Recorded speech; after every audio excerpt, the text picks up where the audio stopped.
आज 20 फरवरी है, दिन शुक्रवार। आइए जानते हैं बिहार की 30 फटाफट बड़ी खबरों को। और इस न्यूज को आप किस जगह से देख रहे हैं हमें कमेंट बॉक्स में जरूर बताएं। प्रेम कुमार समेत 42 विधायकों को पटना हाई कोर्ट ने नोटिस जारी किया है। इन सभी पर चुनाव के दौरान नामांकन पत्र में गलत जानकारी देने का आरोप है। नीट छात्र हत्या मामले में सीबीआई ने जांच तेज कर दी है। एजेंसी लड़की के भाई का मोबाइल खंगाल रही है और मामले में आपसी सहमति से संबंध बनाए जाने की आशंका के पहलू पर भी जांच कर रही है। 3 लाख रुपए के इनामी नक्सली सुरेश कोरा ने मुंगेर में आत्मसमर्पण कर दिया। उस पर 50 से अधिक मामले दर्ज हैं। सरेंडर के दौरान उसने एक AK-47, एक AK-56 और 2 इंसास राइफल पुलिस को सौंपी। राष्ट्रीय जनता दल के MLC सुनील सिंह ने दावा किया कि विधानसभा में शराब की डिलीवरी हो जाएगी। उन्होंने बिहार को उड़ता पंजाब बताया। AI समिट में गलगोटिया यूनिवर्सिटी में कथित फर्जीवाड़े को चिराग पासवान ने चिंताजनक बताया। उन्होंने कहा कि मामले की समीक्षा के बाद कार्रवाई की जाएगी। होली से पहले मुंबई से पटना की फ्लाइट का किराया सिंगापुर जाने से भी अधिक हो गया है। यात्रियों की सुविधा के लिए भारतीय रेलवे 285 स्पेशल ट्रेनें और 200 बसें चलाएगा। मुजफ्फरपुर में एक नाबालिग प्रेमी ने 20,000 रुपए में पिस्टल खरीदकर अपनी प्रेमिका की हत्या कर दी। आरोपी ने कहा कि वह उसे धोखा दे रही थी, इसलिए उसने यह कदम उठाया।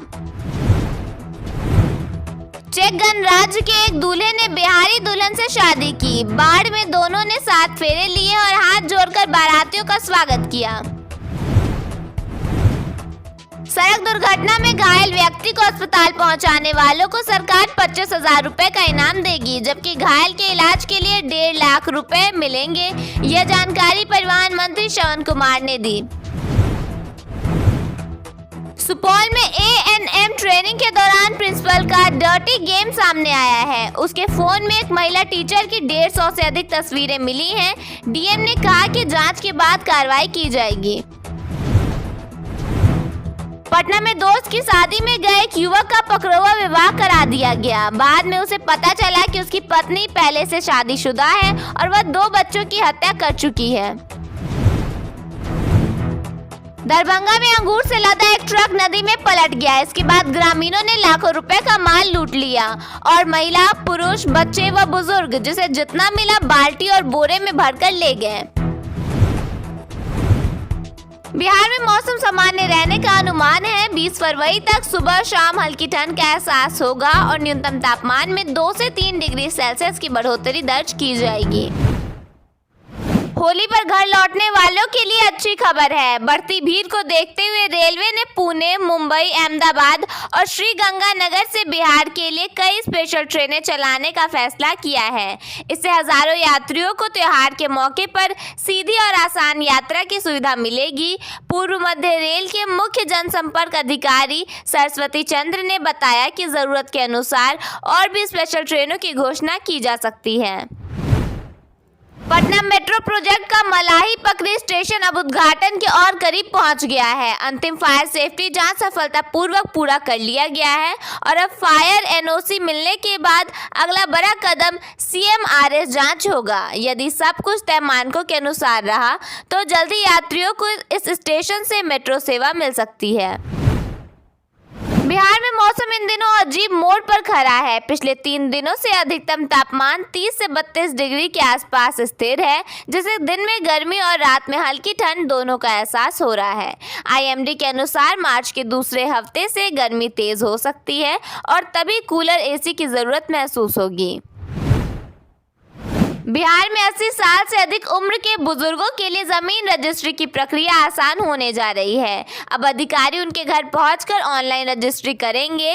इस नई व्यवस्था से बुजुर्गों को कार्यालय के चक्कर से राहत मिलेगी। दानापुर एयरपोर्ट पटना में आकांक्षा छात्रावास का उद्घाटन हुआ, जो कामकाजी महिलाओं को सुरक्षित आवास प्रदान करेगा। समाज कल्याण विभाग द्वारा संचालित इस 50 बेड वाले छात्रावास में रहना निःशुल्क है, जबकि भोजन के लिए 3,000 रुपये मासिक शुल्क निर्धारित है। यह मुख्यमंत्री नारी शक्ति योजना को मजबूत करेगा।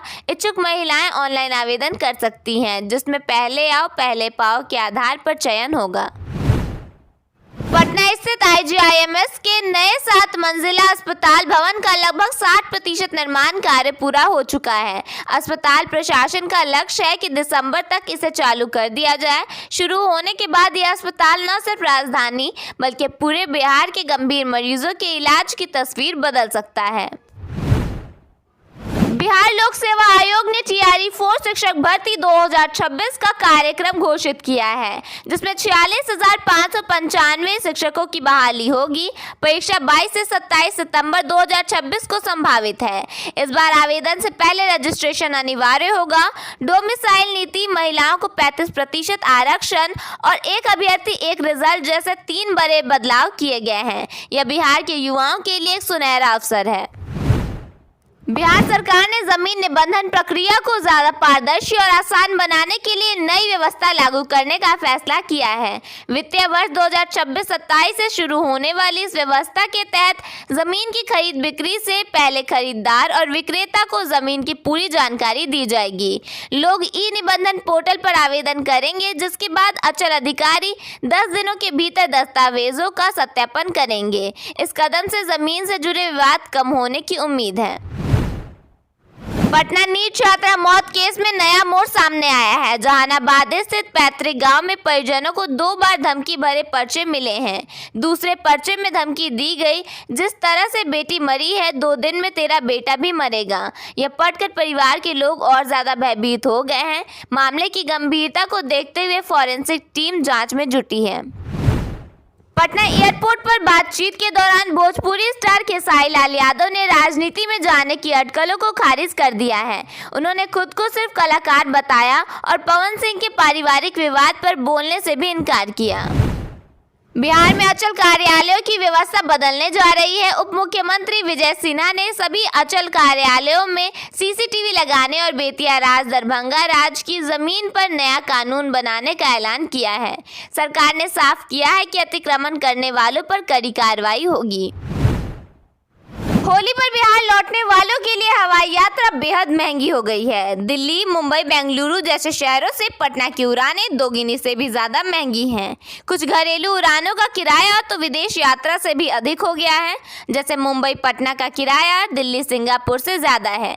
सीमित सीटें और त्योहार की मांग के कारण यात्रियों को भारी कीमत चुकानी पड़ रही है, जबकि ट्रेनों में भी कंफर्म टिकट नहीं मिल रहे हैं। CBI ने पटना की नीट छात्रा मौत मामले में जांच शुरू कर दी है और टीम ने SIT थाना अधिकारियों व छात्रा के परिवार से पूछताछ की है। गुरुवार को कदम कुआं थाना के निलंबित सब इंस्पेक्टर हेमंत झा को कार्यालय बुलाकर करीब 30 मिनट तक पूछताछ की गई। शुरुआती जांच में उन पर लापरवाही का आरोप है, क्योंकि मामला बढ़ने के बाद भी उन्होंने परिवार का बयान दर्ज कराया था। बाद में चित्रगुप्त नगर थाना में FIR दर्ज हुई और लापरवाही के चलते SSP ने उन्हें सस्पेंड कर दिया। छात्रा के भाई का मोबाइल एक पान की दुकान पर मिला, जिसे जांच में अहम सुराग माना जा रहा है। दुकानदार के अनुसार एक अज्ञात व्यक्ति मोबाइल छोड़ गया था और 10 मिनट बाद स्कॉर्पियो से आए 5 लोग उसे लेकर चले गए। दुकानदार ने कहा कि वह व्यक्ति को पहचान सकता है। केंद्रीय अन्वेषण ब्यूरो ने इस कड़ी में जांच तेज कर दी है और मोबाइल का CDR खंगाला जा रहा है। जरूरत पड़ने पर भाई को पटना बुलाया जा सकता है। बिहार में होने वाले राज्यसभा चुनाव को लेकर AIMIM के विधायक अख्तरुल ईमान के बयान ने चुनावी समीकरणों में हलचल मचा दी है। उन्होंने साफ कहा कि उनकी पार्टी सिर्फ दूसरों को समर्थन देने के लिए नहीं बनी है, बल्कि इस बार राज्यसभा में अपना उम्मीदवार उतारेगी। इस घोषणा के बाद 5वीं सीट को लेकर राजनीतिक गणित और दिलचस्प हो गया है। पटना के कंकर बाग में एक इलेक्ट्रॉनिक कारोबारी की कार से बदमाशों ने लैपटॉप बैग सहित 6.39 लाख रुपए उड़ा लिए। यह घटना 90 फीट रोड के पास हुई और सीसीटीवी फुटेज में कैद हो गई है। पुलिस ने मामला दर्ज कर संदिग्धों की तलाश शुरू कर दी है। यह एक संगठित गिरोह है जो पहले भी ऐसी कई वारदातों को अंजाम दे चुका है, लेकिन पुलिस अभी तक उन्हें पकड़ नहीं पाई है।